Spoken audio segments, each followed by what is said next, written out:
నమస్తే అండి. ఫ్రెండ్స్, డైరెక్ట్‌గా టాపిక్ ఎళ్ళే ముందు ఒకే ఒక విషయం చెప్తున్నాను ఫ్రెండ్స్.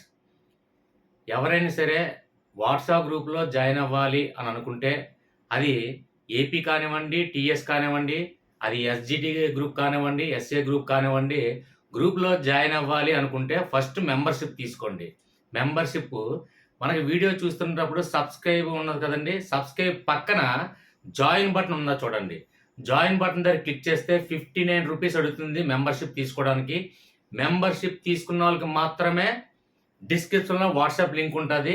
ఆ వాట్సాప్ లింక్ ద్వారా ఎంటర్ అయిన వెంటనే నేను ఆటోమేటిక్‌గా ఎస్‌జిటి అయితే ఎస్‌జిటి, ఎస్‌జే అయితే ఎస్‌ఏ గ్రూప్‌లోని జాయిన్ చేసుకొని, గ్రూప్‌లో ప్రతీది కూడా సబ్జెక్ట్ డిస్కషన్ కానివ్వండి, లేదంటే మీకు ఏ డౌట్స్ ఉన్నా, ఎనీ సబ్జెక్ట్ ఏ డౌట్స్ ఉన్నా సరే, నేను ఆన్ ది స్పాట్‌లో ఆన్సరు ప్లస్ ఎక్స్‌ప్లనేషను ఏ సబ్జెక్ట్ అయినా, అలాగే ఏ వీడియో చేద్దామన్నా, అలాగే పోలింగ్ పార్టిసిపేట్ చేద్దామన్నా, లేదంటే నెక్స్ట్ వీడియో ఏం చేద్దాం, లేదంటే నెక్స్ట్ టాపిక్ ఏం డిస్కస్ చేద్దాం, మీ అభిప్రాయాలు కానివ్వండి, సలహాలు కానివ్వండి, లేదంటే నా గైడెన్స్ కానివ్వండి, నా మోటివేషన్ కానివ్వండి, నా సబ్జెక్ట్ కానివ్వండి, అది టెట్ కానివ్వండి, డీఎస్సీ కానివ్వండి, ఏదైనా సరే మొత్తం నేను ఎక్స్‌ప్లెయిన్ చేస్తాను. సరేనా? ఇక డైరెక్ట్ క్లాస్‌కెళ్ళిపోదాం. అయితే ఫ్రెండ్స్, చాలామంది అడుగుతుందేంటంటే, "సార్ తెలుగు గ్రామర్ చేయండి, ఇంగ్లీష్ గ్రామర్ చేయండి, ఈ గ్రామర్ చేయండి." అందరి వీడియోలు ఒకే వీడియోలో సాధ్యపడదు. ఎందుకంటే కొన్ని వందల వేల మందికి అందరికీ కూడా డౌట్స్ ఉన్నాయి ఆయా సబ్జెక్టులలో. సో ఏంటంటే వన్ బై వన్ సబ్జెక్ట్ నేను చేస్తూనే ఉన్నాను. అలాగే మన గ్రూప్‌లో అభిప్రాయాన్ని సేకరించిన తర్వాత వారు ఎవరైతే అడుగుతున్నారో నదులు టాపిక్ అడిగారు. అలాగే ఇంగ్లీష్ గ్రామర్ అడుగుతున్నారు. అలాగే సంథింగ్ ఏదో ఇంకా సబ్జెక్టులు అడుగుతున్నారు. సో అన్నీ కూడా వన్ బై వన్ చేస్తానని మాటిస్తున్నాను.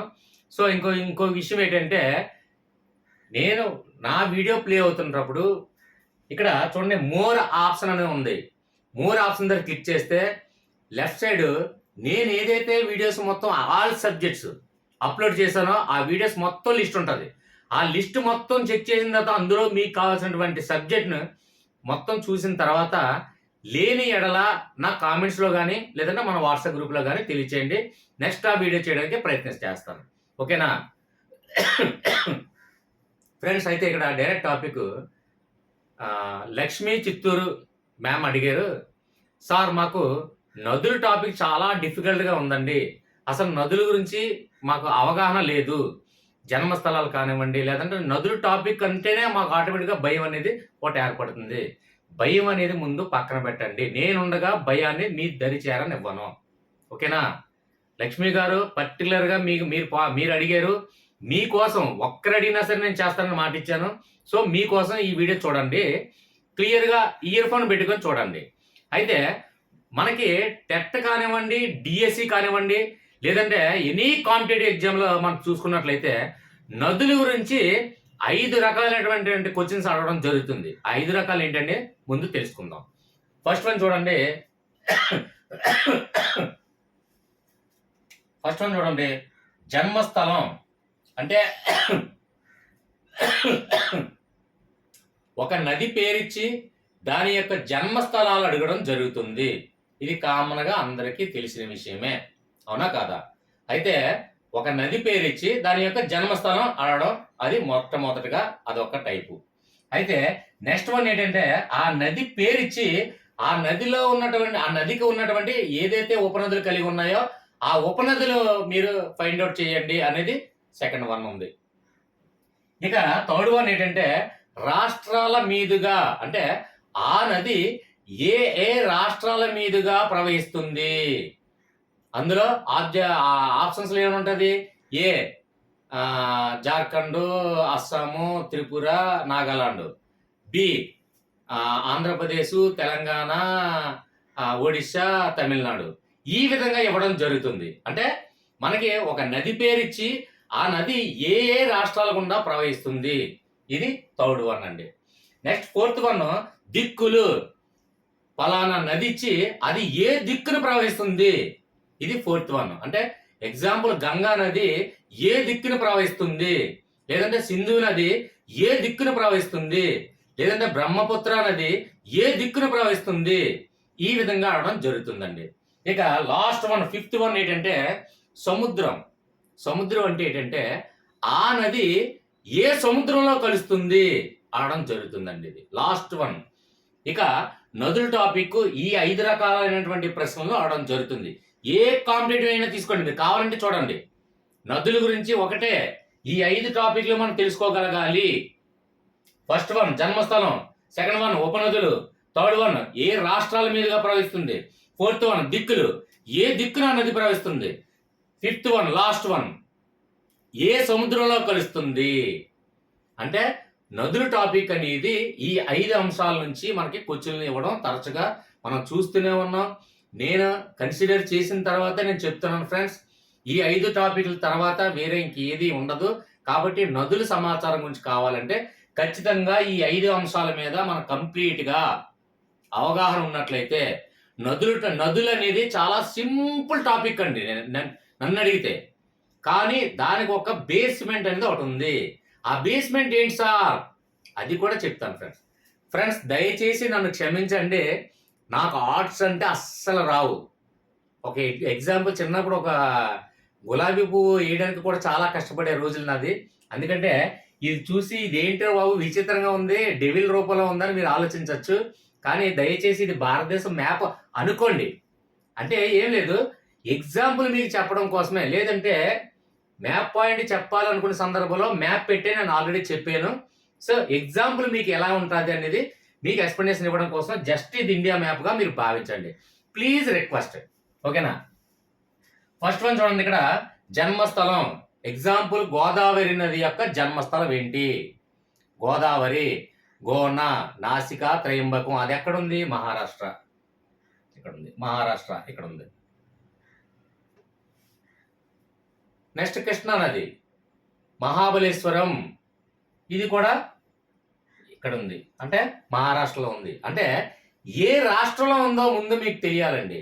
అంటే ఖచ్చితంగా నెక్స్ట్ గంగా నది, టిబెట్ పీఠభూములు, సింధు నది, బ్రహ్మపుత్ర ఇవన్నీ కూడా టిబెట్లో ఇక్కడ జన్మించాయి. అంటే ఏ ప్రాంతంలో జన్మించాయో ముందు మీకు అవగాహన రావాలి. అప్పుడు జన్మస్థలం పేర్లు మళ్ళీ దానికి కోడ్ తయారు చేసుకోవచ్చు. కానీ అది ఏ రాష్ట్రం, ఏ ప్రదేశంలో పుట్టిందో మీకు తెలియకపోతే నదుల మీద కంప్లీట్గా 0% నాలెడ్జే. దానికి ఎగ్జాంపుల్ చెప్తాను చూడండి. మ్యాప్ పాయింట్ వస్తేనే నదుల పాయింట్ అనేది ఈజీగా చెయ్యగలరు, ఒక అవగాహన అనేది ఏర్పడుతుంది. అంటే ఎగ్జాంపుల్ ఏమీ లేదండి. ఇప్పుడు మన ఇంట్లో రోజు మనం నివసిస్తున్నటువంటి మన ఇంట్లో కిచెన్ రూమ్ ఎక్కడుంది, బాత్రూమ్ ఎక్కడుంది, బెడ్రూమ్ ఎక్కడుంది, అలాగే వాటర్ ఎక్కడుంది, అలాగే దేవుడి గది ఎక్కడుంది, అలాగే వాష్రూమ్ ఎక్కడుంది, ఇలాగా ఏవేవి ఎక్కడున్నాయో తెలిస్తే అందులో ఉన్నటువంటి సామాన్లు, అంటే మనం వినియోగించే సామాన్లు ఎక్కడున్నాయో తెలుస్తుంది. వాష్ బేసిన్ ఎక్కడుంది? వాష్రూమ్లో ఉంటుంది. అంటే అది ఏ దిక్కున ఉంది? ఈ దిక్కున ఉంది. ఏమై రైట్? నెక్స్ట్ అలాగే మన వాటర్ పంప్ ఎక్కడుంది? ఈశాన్య దిక్కులో మనకి వాటర్ బోరు కానీ బావి కానీ ఉంది. అక్కడికి వెళ్ళిపోవచ్చు డైరెక్ట్గా, అక్కడ ఉంది, అక్కడ పుట్టింది. అలాగే ఒక డిష్ కావాలి, మనం లంచ్ చేస్తున్న డిష్ బాక్స్ కావాలి, ఎక్కడ ఉంది? కిచెన్ రూమ్లో ఉంటుంది. కిచెన్ రూమ్ ఎక్కడ ఉంది? ఇక్కడ ఉంది, ఆగ్నేయంలో ఉన్నది. కాబట్టి అక్కడ కిచెన్ రూమ్లో అక్కడ డిష్ ఉంది అని మనకి ఎలా తెలుస్తుంది? కాబట్టి ఇక్కడ మనకి నదులు అనగానే అది ఎక్కడ పుట్టింది అని తెలియాలి, అంటే అది ఏ రాష్ట్రంలో జన్మించింది అని తెలియాలి. ఇప్పుడు జన్మించిన స్థలం పేరు ఏంటంటే అనేది కోడ్లు మనం క్రియేట్ చేసుకోవచ్చు. అది పెద్ద కష్టమేం కాదు. కోడ్లు క్రియేట్ చేయాలంటే తిరిగే లేదు, కోడ్లు క్రియేట్ చేస్తాను, ఆ విషయం మీకు కూడా తెలుసు. కానీ ఏ నది ఎక్కడ జన్మించింది, ఏ ప్రదేశంలో జన్మించింది, అది ఏ దిక్కులో జన్మించింది, ఏ రాష్ట్రంలో, మెయిన్ ఎస్పెషల్ ఏంటంటే ఏ రాష్ట్రంలో జన్మించిందో మనకు తెలియాలి. దాన్ని బట్టే మనకి ఆ అవగాహన అనేది వస్తుంది. అంటే ఇప్పుడు మహారాష్ట్రలో జన్మించింది, అది నెక్స్ట్ అలాగా చూడండి జన్మస్థలం ఎక్కడ, ఫస్ట్ వన్ చూడండి, ఇక్కడ జన్మస్థలం ఇక్కడ, అంటే మహారాష్ట్రలో పలానా నాసికా త్రయంబకం కానీ అలాగే మహాబలేశ్వరం కానీ. అంటే ఇక్కడ గోదావరి నది, కృష్ణా నది, మహారాష్ట్రలో నాసికా త్రయంబకం గోదావరి, మహాబలేశ్వరం కృష్ణా నది రెండు కూడా మహారాష్ట్రలోనే జన్మించాయి. అయితే ఇవి ఇలా ప్రవహించు తెలంగాణ వెళ్ళి అలాగే ఆంధ్రప్రదేశ్ వచ్చి ఇలాగే ఇందులో ఈ సముద్రంలో కలుస్తాయి. అంటే ఇక్కడ చూడండి 1, 2, 3, 4, 5 పాయింట్లు కూడా ఇక్కడే కలుస్తుంది. 5 పాయింట్లు కూడా ఇందులోనే వస్తుంది. అంటే ఇక్కడ మ్యాప్ పాయింట్ ఖచ్చితంగా తెలిసి తీరాల్సిందే. మ్యాప్ పాయింట్ తెలియకపోతే నదుల గురించి ఏ టాపిక్ ఎంత చదివినా వ్యర్థమే. మహా అయితే కోడ్లు ఏంటంటే మీకు నది జన్మస్థలం ఏంటనేది పేర్లు ఒకటే మీరు కంఠస్థ పెడితే పెట్టగలరు. కానీ ఏ ఏ రాష్ట్రాల గుండా వెళ్తుంది, ఏ దిక్కును ప్రవహిస్తుంది, ఏ సముద్రంలో కలుస్తుంది, ఇవన్నీ కావాలంటే మొత్తం ఆంధ్రప్రదేశ్ మ్యాప్ పాయింట్ రావాల్సిందే. ఆంధ్రప్రదేశ్ మ్యాప్ పాయింట్ నేను ఆల్రెడీ వీడియో చేయడం జరిగింది. ఆంధ్రప్రదేశ్ మ్యాప్ పాయింట్ రాని వాళ్ళకి కూడా వీడియో చేయడం జరిగింది. కావాలంటే వీడియో చూడండి, కావాలంటే లింక్ పంపిస్తామంటే పంపిస్తాను. ఒకసారి మీరు చెక్ చేయండి. నా వీడియోస్ అన్నిట్లో Andhra Pradesh map India map point అలాగే తెలంగాణ మ్యాప్ పాయింట్ కూడా ఉంది. ఓకేనా? ఇది మనకి భారతీయ నదుల గురించి కావాలి కాబట్టి ఇండియా మ్యాప్ పాయింట్ అంటే ఖచ్చితంగా ఏ స్టేట్ ఎక్కడుందో మీరు ఫైండ్ అవుట్ చేయగలిగితేనే నదుల టాపిక్ అనేది చాలా సింపుల్ టాపిక్, అత్యంతమైనటువంటి సింపుల్ టాపిక్. నేను సింపుల్గా చెప్పానా? మన ఇంట్లో ఏ సామాన్లు ఎక్కడున్నాయో తెలిస్తే ఆటోమేటిక్గా మనకి ఎలా తెలుస్తుందో అలాగే నదుల టాపిక్ కూడా ఏ రాష్ట్రాల్లో ఎక్కడ ఉన్నాయి అంటే ఎగ్జాంపుల్ ఉత్తరప్రదేశ్ ఇక్కడ ఉంది, అస్సాం ఇక్కడ ఉంది, అలాగే ఒడిస్సా ఇక్కడ ఉంది, తమిళనాడు ఇక్కడ ఉంది, కేరళ ఇక్కడ ఉంది, ఈ విధంగా కర్ణాటక ఇక్కడ ఉంది. అంటే ఏ రాష్ట్రం ఎక్కడుందో తెలియగలగాలి. కాబట్టి భారతదేశం మ్యాపు అందులో ఉన్నటువంటి రాష్ట్రాల కోడికి నేను క్రియేట్ చేయడం జరిగింది. దాని సింపుల్ వేలో భారతదేశం మ్యాప్ పాయింట్ మనం ఫైండ్ అవుట్ చేయడానికి అంటే భారతదేశంలో మొత్తం ఉన్నటువంటి 28 రాష్ట్రాలు కూడా ఎక్కడని నువ్వు గుర్తించగలిగితేనే నదుల టాపిక్ ఈజీగా ఆన్ ది స్పాట్ లో మీరు పెట్టగలరు. ఒక జన్మస్థలమే కాదండి, ఇక్కడ మనకు ఉన్నటువంటి 5 అంశాలు జన్మస్థలమే కాదు, జన్మస్థలాలకి ఉపనదులకి కోడ్ క్రియేట్ చేసుకోవచ్చు. ఉపనదులు కూడా కోడ్ క్రియేట్ చేయొచ్చు. ఎందుకంటే ఉపనదుల పేర్లు ఏవే ఉన్నాయి అంటే ఒక నదికి ఒక 5-6 ఉపనదులు ఉన్నాయి అనుకోండి, దాన్ని కోడ్ క్రియేట్ చేసుకోవచ్చు. అంత కష్టమేం కాదు. కానీ ఇక్కడ మనకి రాష్ట్రాల మీదుగా అంటారు. మనకి మరీ చిన్నపిల్లల ఎగ్జామ్ రాయట్లేదు, మనకి టెట్టో డిఎస్సి కాంపిటేటివ్ ఎగ్జామ్లో ఇంకా గంగా నది ఎక్కడ పుట్టింది అని అడిగే రోజులు కావు ఇది, ఇంకా గోదావరి నది ఎక్కడ పుట్టింది అనే రోజులు కావు ఇవి. ఎందుకంటే కాంపిటేటివ్లో కూడా చాలా మంది ఎక్కువ ఫిల్టరింగ్ చేయాలి. సో ఏంటంటే ఏ ఏ రాష్ట్రాల మీదుగా వెళ్తుంది ప్రవహిస్తుంది అని తెలియాలి, ఏ దిక్కుగా వెళ్తుంది అని తెలియాలి అంటే ఖచ్చితంగా మన ఇండియా మ్యాప్ పాయింట్ అనేది ఖచ్చితంగా రావాల్సిందే. నేను already India map point simple కోడ్లో క్రియేట్ చేశాను మీకోసం. కోడ్లో ఉంటా చూడండి. అంటే ఇండియా మ్యాప్ పాయింట్ ఆ కోడ్ వస్తే ఇండియా మ్యాప్ పాయింట్లో మొత్తం ఎక్కడ ఏ రాష్ట్రాలు ఎక్కడ ఉన్నాయి అనేది ఈజీగా గుర్తించవచ్చు. రాష్ట్రాలు గుర్తించగలిగిన రోజు ఖచ్చితంగా రాష్ట్రాల మీదుగా అంటే ఇక్కడ చూడండి, ఇక్కడ పుట్టింది జస్ట్ రాష్ట్రాల మీదుగా ఇలా వెళ్తున్నప్పుడు ఇక్కడ ఈ రాష్ట్రం ఉంది, ఇక్కడ ఈ రాష్ట్రం ఉంది, ఇక్కడ ఈ రాష్ట్రం ఉంది, ఇలా ఈ మధ్యలో ఇలా తిరుగుతూ ఇలా ఇక్కడికి వచ్చింది. అంటే ఈ రాష్ట్రం ఎక్కడుందో ఈ రాష్ట్రం పేరు తెలుసు, ఈ రాష్ట్రం పేరు తెలుసు, ఈ రాష్ట్రం పేరు తెలుసు, ఈ రాష్ట్రం పేరు తెలుసు. అంటే ఇలాగా ప్రవహించి ఇక్కడ కలిసింది అనుకుందాం. అప్పుడు మహారాష్ట్రలో పుట్టింది, ఇక్కడ ఈ రాష్ట్రంలో ప్రవహించింది, ఈ రాష్ట్రంలో ప్రవహించింది, ఈ రాష్ట్రంలో ప్రవహించింది, ఇక్కడ ఈ సముద్రంలో కలుస్తుంది. అంటే ఏ దిక్కున తూర్పు దిక్కు వైపు ప్రవహించింది అని ఒక పాయింట్ తెలిసింది. అలాగే ఏ రాష్ట్రాల గుండా ప్రవహించింది ఇంకొక పాయింట్ తెలిసింది.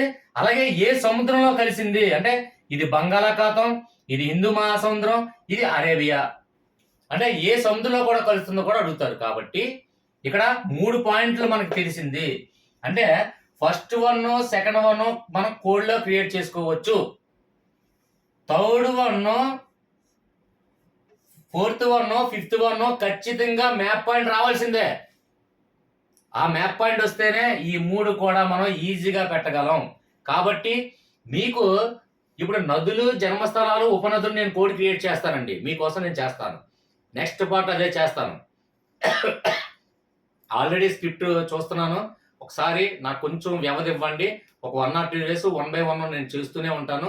దయచేసి అర్థం చేసుకొని నాకు సపోర్ట్ చేస్తారని ఆశిస్తున్నాను. అయితే first one second one code create చేస్తాను, మీరు కష్టపడకుండా. జన్మస్థలాలు అంటే నదులు, వాటి యొక్క జన్మస్థలాలు, అలాగే ఉపనదులు, ఆ నదికి ఉన్నటువంటి ఉపనదులు ఏంటి అంటే ఉపనదులు అంటే ఏంటి, ఆ నదిలో చిన్న చిన్న నదులన్నీ విలీనం అవడం అంటే కలవడం, అలాంటి ఉపనదులు ఏవేవి ఉన్నాయి అనేది అది కూడా కోడ్ క్రియేట్ చేస్తాను. ఓకేనా? ఇక third one fourth one fifth one ఖచ్చితంగా మ్యాప్ పాయింట్ వచ్చి తీరాల్సిందే. ఈ మ్యాప్ పాయింట్ రావడానికి కూడా మీరు చేయవలసిన కృషి ఏంటంటే ఒక్కసారి నేను చేసినటువంటి ఇండియా మ్యాప్ పాయింట్ని ఒక్కసారి మీరు వీక్షించండి. దయచేసి మ్యాప్ పాయింట్ వీక్షిస్తున్నప్పుడు ఆ వీడియో చూస్తున్నప్పుడు ఖచ్చితంగా పక్కన మహా అయితే ఒక ₹5 పెడితే ఒక మ్యాప్ పాయింట్ ఇస్తారండి. అది కూడా స్టేట్లు డివైడ్ చేసిన మ్యాప్ పాయింట్ ఒకటి తీసుకోండి. ఒక ₹5 మీ దగ్గర ఉన్నటువంటి బుక్ స్టోర్లోకి వెళ్ళి ఒక్క పేపర్ తీసుకోండి. పేపర్ పక్కన పెట్టండి. నేను చేసినటువంటి వీడియో ఇండియా మ్యాప్ పాయింట్ నేను చేశాను ఆల్రెడీ వీడియో. అది లాజిక్తో కోడ్తో క్రియేట్ చేశాను. ఈజీగా అంటే కంటసా పెట్టకుండా కన్ఫ్యూజ్ అవ్వకుండా సింపుల్ వేలో చెప్పాను కోడ్తో సహా. ఆ వీడియో చూస్తూ ఈ మ్యాప్ పాయింట్ ఒక్కసారి చూడండి. ఈజీగా మైండ్లో ఫిక్స్ అయిపోద్ది. ఇంకా ఏ స్టేట్ ఎక్కడ ఉందో నిద్రలో లేపినా సరే మీ ఈజీగా పెడతారు మీరు. ఎప్పుడైతే అలా పెట్టగలుగుతారో 3rd one 4th one 5th one ఈజీగా ఇంతేనా ఇక్కడ పుట్టింది ఇలా వెళ్ళింది ఏ రాష్ట్రంలో వెళ్ళిందో మాకు తెలీదా అని మీరే చెప్తారు. నన్ను పాయింట్అవుట్ చేస్తారు మళ్ళీ. సార్ అంత చిన్న బిట్లు అడిగారండి టెట్లో కానీ డిఎస్సీలో కానీ. ఎందుకంటే మ్యాప్ పాయింట్ వచ్చు కాబట్టి ఇక్కడ పుట్టింది సింధు నది ఇక్కడ పుట్టింది ఇలా ఇక్కడ బంగ్లాదేశ్ నుంచి ఇలా వచ్చి ఇందులో బంగాళాఖాతంలో కలిసింది గంగా నది. కలుస్తున్నప్పుడు ఏ రాష్ట్రాల ఉందో వెళ్ళిందో మనకు తెలియదు అంటారా? ఏ రాష్ట్రాల నుంచి టచ్ అయ్యిందో మనకు తెలియదు అంటారా? నెక్స్ట్ ఇంకొక విషయం ఏంటంటే ఇందులో కూడా మీరు కన్ఫ్యూజ్ అవ్వాల్సిన లేదండి. ఫస్ట్ వన్ ఏలోనే ఇక్కడ చూడండి ఈ రాష్ట్రం ఇస్తాడు. అంటే ఆప్షన్స్ గంగా నది ఏ రాష్ట్రాల మీదుగా ప్రవహిస్తుంది అని చెప్పారు అనుకోండి. ఈ రాష్ట్రం ఉంటుంది, ఈ రాష్ట్రం ఉంటుంది, ఈ రాష్ట్రం ఉంటుంది, ఈ రాష్ట్రం ఉంటుంది, ఇలాగా ఈ రాష్ట్రం ఇక్కడ నుంచి ఇలాగ వస్తుంది. అంటే ఎగ్జాంపుల్ చెప్తున్నాను అండి. మ్యాప్ పాయింట్ నేను మీకు అర్థం అవడం కోసం చెప్పాను. కరెక్ట్గా ఖచ్చితంగా నేను చెప్పలేదు. ఎందుకంటే ఇలా ప్రవహిస్తుంది, బంగ్లాదేశ్ మీదుగా కూడా ప్రవహిస్తుంది. అంటే ఎగ్జాంపుల్ చెప్తున్నాను కాబట్టి. అంటే ఇక్కడ మనకు ఉన్నటువంటి ఆప్షన్స్లో అంటే ఆబ్జెక్ట్ ఆన్సర్లో మనకి థియరీ కాదు కాబట్టి ఆబ్జెక్టివ్ ఆన్సర్లో మనకి ఈ రాష్ట్రం పేరు తెలుసు, ఈ రాష్ట్రం పేరు తెలుసు, ఈ రాష్ట్రం పేరు తెలుసు, ఈ రాష్ట్రం పేరు తెలుసు, ఈ సముద్రం పేరు తెలుసు బంగాళాఖాతం. కాబట్టి ఇచ్చినటువంటి ఆబ్జెక్ట్లో ఈ రాష్ట్రం ఈ రాష్ట్రం ఈ రాష్ట్రం ఈ రాష్ట్రం 4 రాష్ట్రాలు ఉంది. గంగా నది ఏ రాష్ట్రాల మీద అన్నారు. మనకి ఈజీగా ఇది ఏ అది కరెక్ట్ పెడతాం. అలా కాకుండా బీలో ఏముంటదంటే ఈ రాష్ట్రం ఉంటుంది, ఈ రాష్ట్రం ఉంటుంది, ఈ రాష్ట్రం ఉంటుంది. 4th వన్ ఇంకో రాష్ట్రం ఇక్కడ అస్సాం ఎక్కడో ఉంటుంది. అస్సాం కానీ లేదంటే ఇక్కడ గుజరాత్ కానీ ఏదో రాష్ట్రం అందరూ కలిసి ఉంటుంది. అప్పుడు మనకు తెలియదా అండి? 3 రాష్ట్రాలు ఇక్కడ 1 by 1 అంటుకొని ఉన్నాయి.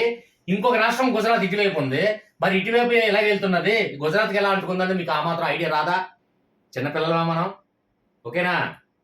రైట్, అర్థమైందనే భావిస్తున్నాను. అర్థం కాకపోతే వాట్సాప్ ఉంది, గ్రూప్ ఉంది, లేదా కామెంట్ రూపంలో మీరు డౌట్స్ అడిగినా నేను వాట్సాప్లో వివరించండి అని ఎందుకు అడుగుతున్నానంటే ఎక్కువగా నేను వాయిస్ మెసేజ్ కానివ్వండి లేదంటే డైరెక్ట్గా మీతో మాట్లాడడం కానివ్వండి డైరెక్ట్గా వాట్సాప్ ద్వారా మనం అయితే ఈజీగా నేను క్లియర్ చేయగలను. కామెంట్లో అయితే ఎక్కువ టైప్ చేసినా మీకు అర్థం కాదు. అందుకు నేను వాట్సాప్లో వివరించండి అని ప్రతిదానికి చెప్తున్నాను. అయితే ఇక్కడ మనకి ఉన్నటువంటి ఏ రాష్ట్రాల మీద కనుకనే మనకు ఆబ్జెక్ట్లో ఏముంటుంది? ఈ రాష్ట్రం ఈ రాష్ట్రం ఈ రాష్ట్రం ఈ రాష్ట్రం ఉంది. అది ఏ ఆన్సర్, కరెక్ట్ ఆన్సర్. ఇంకొక ఆబ్జెక్ట్లో ఏముంటుందంటే ఈ రాష్ట్రం ఈ రాష్ట్రం ఈ రాష్ట్రం ఇక్కడ ఉన్నది రాష్ట్రం. ఇంకొక ఆబ్జెక్ట్లో ఈ రాష్ట్రం ఈ రాష్ట్రం ఉంటుంది. ఇక్కడ కాశ్మీర్లో ఉన్న రాష్ట్రం లేదంటే ఇక్కడ హర్యానా లేకపోతే సంథింగ్ వేరే రాష్ట్రం కలుపుతారు. అప్పుడు మనకి ఇక్కడ జన్మించి ఇలా వెళ్తుందన్న విషయం మనకు తెలిసినప్పుడు మ్యాప్ పాయింట్ తెలిసినప్పుడు ఏ రాష్ట్రం అంటుకొని ఉందో మనకు తెలియదు అంటారా? కరెక్టేనా? అది నేను అన్నాను. అర్థమైందా? అంటే ఖచ్చితంగా ఈ 3rd one 4th one 5th one రావాలి అంటే ఇండియా మ్యాప్ పాయింట్ వచ్చి తీరాల్సిందే. అందులో కూడా నదుల టాపిక్ పెద్ద కష్టమేం కాదండి. సింధు, గంగా, యమున, సరస్వతి, బ్రహ్మపుత్ర ఇవన్నీ ఏంటంటే ఉత్తర భారతదేశానికి చెందినవి. దక్షిణ భారతదేశానికి చెందినవి ఏంటంటే గోదావరి, కృష్ణ ఇలాగా కొన్ని. అయితే ఇవి చాలా ఇంపార్టెంట్. ఎప్పుడు కూడా ఉపనదులు అడిగేటప్పుడు మాత్రం చిన్న నదులు అడగడు, అది గుర్తుపెట్టుకోండి. ఎక్కువ కష్టపడిన అవసరం లేదు. ఉపనదులు అడిగేటంటే ఖచ్చితంగా అది పెద్ద నదులకే. మనం విని అలిసిపోయిన నదులకే. అంటే గంగా, సింధు, బ్రహ్మపుత్ర, కావేరి ఇలాగా పెద్దవి, కృష్ణ, గోదావరి, తుంగభద్ర ఇలాంటి పెద్ద నదులు మనం ఎప్పుడు విన్న నదులే. వాటికి ఉపనదులు అడుగుతారు తప్ప ఉపనదులకి ఎప్పుడు ఉపనదులు అడగరు. అది గుర్తుపెట్టుకోండి, అది గ్రహించాలి. మనం చాలా కన్ఫ్యూజ్ అయిపోయి ఎక్కువ ఎన్ని నదులు ఉంటే అన్ని నదులు చదివేయడం కాదు. అప్పుడు ఎగ్జాంపుల్ మనం వినలేని నదులు మూసీ నది, మంజీరా నదులు అంటే చిన్న నదులు, ఇవన్నీ కూడా ఉపనదులు. కానీ ఉపనదులకు కూడా మళ్ళీ ఉపనదులు ఉంటాయి. అది మీకు విషయం తెలుసో తెలియచ్చో. కానీ ఉపనదులకు ఎప్పుడు ఉపనదులు అడిగే పొజిషన్ మనకి రాదు. అంత డెప్త్ టాపిక్ ఇవ్వరు. అంటే పెద్ద నదులకు మాత్రమే ఉపనదులు తెలుసుకుంటే చాలు. అది గుర్తుపెట్టుకోండి. ఎక్కువ ఏది చదవాలో తెలియడం కాదు, ఏది చదవకూడదో తెలియడం కూడా గొప్పే. 25% ఏది చదవాలో తెలియాలి, 75% ఏది చదవకూడదో తెలిసినోడే టైం సేవ్ చేసుకోగలడు. అది గ్రహించండి. ఓకేనా? అయితే ఇక్కడ మ్యాప్ పాయింట్ మొత్తం రావాలి అంటే ఖచ్చితంగా ఈ నదులు మొత్తం టాపిక్ రావాలి అంటే ఇండియా మ్యాప్ పాయింట్ రావాలి. మీకు నెక్స్ట్ పార్ట్ 2లో పార్ట్ 2లో నదులు జన్మస్థలాలు అలాగే ఉపనదులు కూడా నెక్స్ట్ పార్ట్ 2లో నేను మీకు కోడ్తో చెప్పేస్తాను. ఈ 2 రోజులు మీకు సమయాన్ని కేటాయిస్తున్నాను.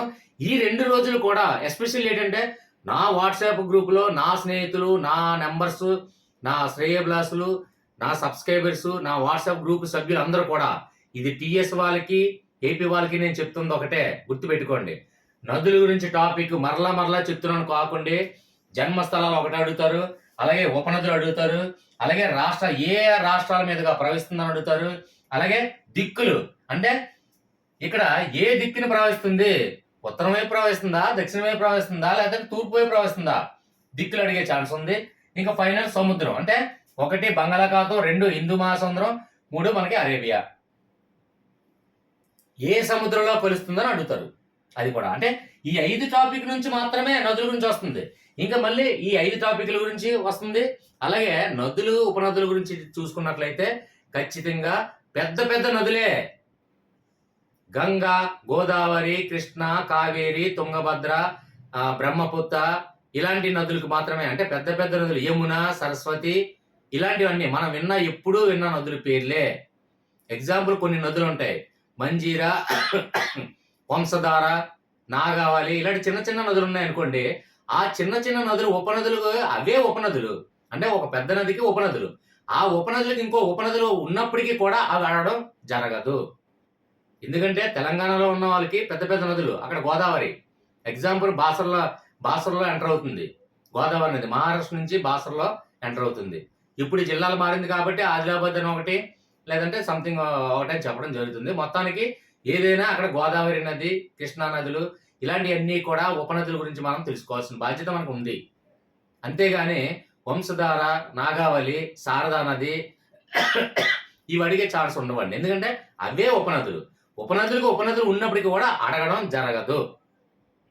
కాబట్టి ఎక్కువ కన్ఫ్యూజన్ లేకుండా పెద్ద నదులన్నీ కూడా జన్మస్థలాలు రావాలి, పెద్ద నదులన్నిటికీ కూడా ఉపనదులు రావాలి. 2 టాపిక్లు కంప్లీట్. ఇదొకటి కంప్లీట్ అయిపోయింది, ఇదొకటి కంప్లీట్ అయిపోయింది. అంటే జన్మస్థలాలు చాలా ఈజీ. మహా గట్టిగా అయితే ఒక 12-15 నదులు ఉంటే చాలు. ఆ 15 నదులు జన్మస్థలాలకి ఒక కోడ్ క్రియేట్ చేసుకుంటే సరిపోతుంది. ఇక ఆ 15 నదులకి, పెద్ద నదులకి ఉపనదులు కోడ్ క్రియేట్ చేసుకుంటే సరిపోతుంది. ఈ 2 క్లోజ్ అయిపోయింది. ఇక మిగిలినవి ఇది మ్యాప్ పాయింట్ రావాలి, ఇది మ్యాప్ పాయింట్ రావాలి, ఇది మ్యాప్ పాయింట్ రావాలి, అయిపోయింది, క్లోజ్. ఇంకేముందండి నదుల టాపిక్? కన్ఫ్యూజన్ ఏముంది, కష్టమే ఉందండి, చాలా సింపుల్ అండి. నదుల టాపిక్ అంటే ఏమీ లేదు. నేను చెప్పేది ఒకటే, మన ఇంట్లో వంటగది ఎక్కడుంది, దేవుడి గది ఎక్కడుంది, వాష్రూమ్ ఎక్కడుంది అని, ఆ మూలన మనకి బావి ఎక్కడుంది, ఏ మూలన ఉంది, ఏ దిక్కునుంది అని మనకి ఎలా తెలుసో, అంటే అందులో ఉన్నటువంటి మనం వాడుతున్నటువంటి ఏదైనా ఒక డిష్ కానివ్వండి, అంటే ఇప్పుడు వంట పాత్రలు అంటే ఎక్కడ ఉంటుందండి, వంటగదిలో ఉంటాయి. అంటే వంటగది అంటే అది ఏ రాష్ట్రం తెలియాలి మనకి, ఏ దిక్కునుంది, ఆగ్నేయ దిక్కునుంది, ఆ దిక్కునుంది కాబట్టి మనకు తెలియాలా. అంతేనండి. ఇది కూడా నదుల టాపిక్ అంటే ఏమి కాదు. నదులు అమ్మ బాబోయ్, నదులు ఉపనదులు జన్మస్థలాలు రకరకాల రాష్ట్రాల మీదుగా వెళ్తుంది, మళ్ళీ ఏ సముద్రం కలుగుతుంది, మళ్ళీ ఏ దిక్కును ప్రవేశిస్తుంది, ఏ దిక్కు నుంచి ఏ దిక్కుకు ఉంది, ఆ నదికి ఈ నది ఏ దిక్కులో ఉందని ఎంత కన్ఫ్యూజన్ అనగా ఏమీ లేదు. ఒకటే, నేను నివసిస్తున్న నా ఇంట్లో వంటగది ఎక్కడుంది, బెడ్రూమ్ ఎక్కడుంది, దేవుడి గది ఎక్కడుంది, వాష్రూమ్ ఎక్కడుంది నాకు ఎలా తెలుసు. అలాగే అందులో వాడుతున్నటువంటి పనిముట్లు అంటే నదులు, వంట పాత్రలు, గిన్నె కానీ గ్లాస్ కానీ ఎక్కడ ఉంటుందండి, వంటగదిలో ఉంటుందా లేదంటే వాష్రూమ్లో ఉంటుందా? వంటగదిలో ఉంటుంది. అది మీకు ఎలాగ తెలీదా? కాబట్టి వంటగదిలో ఏ దిక్కులు ఉంది, ఆగ్నేయ దిక్కులో ఉంది. అంటే దిక్కులు ఈ మ్యాప్ మనకు తెలియాలి అంతే. అంతకు మించి నదుల టాపిక్ అంటే ఏమీ కాదండి. నదులు అంటే డెడ్ ఈజీ. నదులనే కాదండి, ఏదైనా ఈజీ. చదివితే చదువు అంతా దాని అంతే ఈజీ, మరొకటి ఉండదు. ఓకేనా? నెక్స్ట్ పార్ట్ 2లో నదులు పార్ట్ 2లో మీకు కష్టపడకుండా జన్మస్థలాలు అలాగే ఉపనదులకి కోడ్ క్రియేట్ చేసి సింపుల్ వేలో చెప్పేస్తాను. మీకు 2 రోజులు ఛాన్స్ ఇస్తున్నాను. నా గ్రూప్ సభ్యులు ఎస్పెషల్లీ వాట్సాప్లో ఏపీఎస్జిటి, ఏపీఎస్ఏ అలాగే టీఎస్ఎస్జిటి, టీఎస్ఎస్ఏ వాళ్ళందరూ కూడా నా సహోదరులు, నా ఫ్రెండ్స్, నా వాట్సాప్ నెంబర్స్ కాబట్టి వాళ్ళందరికీ కూడా 2 days టైం ఇచ్చాను. ఇండియా మ్యాప్ పాయింట్, నేను ఇండియా మ్యాప్ పాయింట్ మన గ్రూప్లో ఆడడం జరుగుతుంది నేను టెస్ట్ చేయడానికి. ఈ 4 గ్రూపుల్లో కూడా ఇండియా మ్యాప్ పాయింట్ గురించి అడుగుతాను, మీరు సిద్ధంగా ఉండండి. 2 రోజులు కరెక్ట్గా మీరు 2 రోజులు ఛాన్స్ ఇస్తున్నాను. నేను పార్ట్ 2 నదులు వీడియో 2 చేసేటప్పటికి అలా మీరు ఇండియా మ్యాప్ క్షుణ్ణంగా వచ్చినట్లయితే ఆటోమేటిక్ ఈ టాపిక్ మీద 100% నేను చేయగలను సార్, ఎంత ఈజీ సార్ అని మీరే చెప్పాలి నాకు. ఓకేనా? పార్ట్ 2లో కలుద్దాం. ఖచ్చితంగా 2 రోజులు సమయం ఇస్తున్నాను మీకు. ఈ ఎగ్జామ్ అనుకోండి, నా మీద అభిమానంతో మీకోసం మీరు ప్రిపేర్ అవుతున్నారు, నా మీద అభిమానంతో ఖచ్చితంగా 2 రోజుల సమయాన్ని మీకు కేటాయించాను. 2 రోజుల్లో మీకు వాట్సాప్ గ్రూప్లో నేను ఇండియా మ్యాప్ గురించి ఏ రాష్ట్రం ఎక్కడుంది, ఏ రాష్ట్రాన్ని అంటుకుని ఉంది, ఆ దిక్కులేండి మొత్తం కూడా మ్యాప్ పాయింట్ మీద క్వశ్చన్ అండ్ ఆన్సర్ నేను అడుగుతాను వాట్సాప్ గ్రూప్లో. దానికి సిద్ధంగా ఉండండి. నెక్స్ట్ పార్ట్ 2 ఖచ్చితంగా మీకు కష్టపడకుండా జన్మస్థలాలు అలాగే ఉపనదులు కూడా కోడ్ క్రియేట్ చేసి సింపుల్ వేలో చెప్తాను. సరేనా ఫ్రెండ్స్ దయచేసి నచ్చితే లైక్ చేయండి, అలాగే సబ్స్క్రైబ్ చేయండి. అలాగే మెంబర్షిప్ తీసుకున్న వాళ్ళకి మాత్రమే గ్రూప్లో నేను యాడ్ చేసుకోవడం జరుగుతుంది. ఎందువల్లంటే అది సీనియర్స్కి తెలుసు. చాలామంది బ్లేమ్ చేయడం, నన్ను పాయింట్అవుట్ చేయడం, వల్గర్ లాంగ్వేజ్ యూజ్ చేయడం, నెగిటివ్ కామెంట్స్ పెట్టడం, నెక్స్ట్ ఏంటంటే టైంపాస్ కోసం గ్రూప్లో ఎంటర్ రావడం. నిజంగా చదివిన వాళ్ళు కాకుండా టైంపాస్ కోసం గ్రూప్లో రావడం, మళ్ళీ అంటే గ్రూప్లో నుంచి ఎగ్జిట్ అయిపోవడం, మళ్ళీ ఏంటంటే హీరోయిజం చూపించడం, ఇంకొకరిని పాయింట్అవుట్ చేయడం, నేను హీరోని, నేను టాపర్ని అని ఇలా రకరకాల ఏంటంటే నా గ్రూప్లో చేరి నన్ను పాయింట్అవుట్ చేసి నన్ను వల్గర్ లాంగ్వేజ్లో యూజ్ చేసిన వాళ్ళు కూడా అనేక మంది టైంపాస్ చేసిన వాళ్ళు చాలామంది ఉన్నారు. అందుకే మెంబర్షిప్ ఉన్న వాళ్ళకి నిజంగా బాధ్యత ఉండి రెస్పాన్సిబిలిటీగా నేను చదువుతాను, మీరేం చెప్తే మీ గైడెన్స్ నేను ఫాలో అవుతాను అన్న వాళ్ళు మాత్రమే మెంబర్షిప్ తీసుకోండి. ఖచ్చితంగా ఎస్జిటి గ్రూపుల్లోని, ఎస్ఏ గ్రూపుల్లో, టీఎస్ వాళ్ళకి, ఏపీ వాళ్ళకి కూడా నేను అందులో జాయిన్ చేసి ప్రతిరోజు కూడా subject discussion, any subject polling conduct చేస్తాను. ఏ సబ్జెక్ట్ వీడియో చేద్దాము అని మీ అభిప్రాయం తీసుకుంటాను, మీ సలహాలు సూచనలు కూడా తీసుకుంటాను. అలాగే నా మోటివేషన్ క్లాస్ కానివ్వండి, నేను చెప్పింది ఏదైనా ఫాలో అవుతాను అంటే మీకు డిఎస్సి విజయం వచ్చినంత వరకు మీ కష్టమే నా ఇష్టంగా నేను భావించి వీడియో చేయడానికి నేను సిద్ధంగా ఉంటాను. మీరు సిద్ధంగా ఉంటే మెంబర్షిప్ తీసుకోండి. మెంబర్షిప్ తీసుకున్న తర్వాత స్క్రీన్ షాట్ తీసి నాకు కామన్గా ఇక్కడ చూడండి డిస్క్రిప్షన్లో నా వాట్సాప్ లింక్ ఉంటుంది. ఆ వాట్సాప్ లింక్లో సార్ నేను మెంబర్షిప్ తీసుకున్నానని పెట్టి స్క్రీన్ షాట్ తీసి పెట్టండి. గ్రూప్లో జాయిన్ చేసి గ్రూప్లో మిమ్మల్ని డిస్కస్ చేద్దాం, సబ్జెక్ట్ డిస్కస్ చేద్దాం. ఓకేనా? పార్ట్ 2లో కలుద్దాం. దయచేసి లైక్ బటన్ చేయండి, సబ్స్క్రైబ్ చేయండి, మెంబర్షిప్ తీసుకోండి. Bye friends. నెక్స్ట్ వీడియో మళ్ళీ మంచి వీడియోలో 1 by 1 చేస్తానండి. అందరి వీడియోలో ఒకే వీడియోలో చేయడం సాధ్యపడదు. అందరి సబ్జెక్టులు, అందరి డౌట్లు కూడా నేను చేయడానికి నేను ఉన్నాను. నాకు ఇందులోనే ఆనందం ఉంది. నాకు ప్రజాసేవ చేయడంలో ఆనందం ఉంది. ఎదుటి వాళ్ళకి ఉపయోగపడడంలోనే నాకు ఆనందం ఉంది. సో నేను కోచింగ్ సెంటర్ పెట్టట్లేదు, నేను వేలు నేను ఫీజులు ఏం తీసుకోవట్లేదు. జస్ట్ మెంబర్షిప్ కూడా ఇప్పటివరకు నేను పెట్టలేదు. కొంతమంది పర్సన్స్ వల్ల నెగిటివ్ మైండ్ సెట్ అలాంటి పర్సన్స్ వల్ల మెంబర్షిప్ తీసుకుంటే కనీసం రెస్పాన్సిబిలిటీ అయినా మీరు ఫీల్ అవుతారనే ఉద్దేశంతో మెంబర్షిప్ పెట్టడం జరిగింది. దయచేసి మెంబర్షిప్ జాయిన్ అయ్యి నాకు అప్రోచ్ అవ్వండి. ఓకేనా ఫ్రెండ్స్? Bye friends, bye.